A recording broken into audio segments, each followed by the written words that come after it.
Ассаламу алейкум, құрметті Қарасай ауданы тұрғындары, мұсылман жамағаты.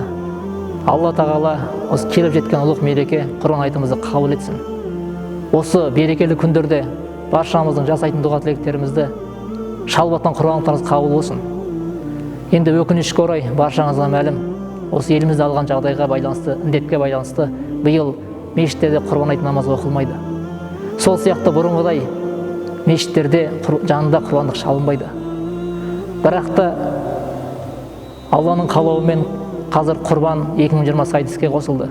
Бұл сайттың ерекшелігі, сіздер қашықтан құрбан малына тапсырыс беріп шалдыра аласыздар.